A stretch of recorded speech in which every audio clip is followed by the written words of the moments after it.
Salutare tuturor, eu sunt Mario și azi o să vă învăț cum să downloadați Left 4 Dead 2, care nu este pe Steam. Adică nu trebuie să-l cumpărați de pe Steam, cum este cu Left 4 Dead 2.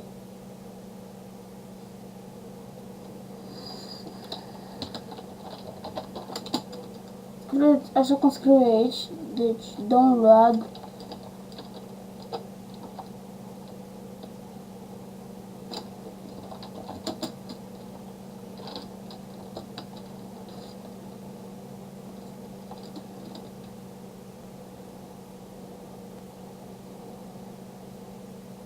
Acesta e, dați aici.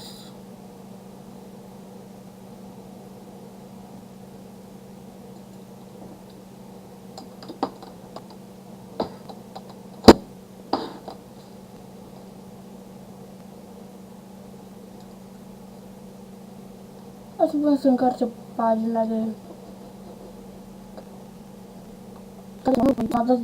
pentru că îl am deja. Dar să downloadez în torrent, terminul de downloadare din torrent.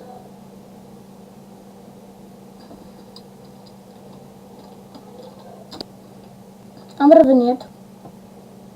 Nu știu ce s-a întâmplat, dar de afară se auzeau băuturi foarte puternice de petarde, habar n-am ce era. Așa că am pus pauză și m-am dus să văd ce se întâmpla. Deci dați aici descarcă în torrent. Eu nu o să mai dau pentru că l-am descărcat deja. După cum vedeți, deci, ce termen de downloadare din torrent. O să vă acolo, dar trage în download. Aici. Dați de bucur click pe acesta și cam atât a fost. Și cu acest video.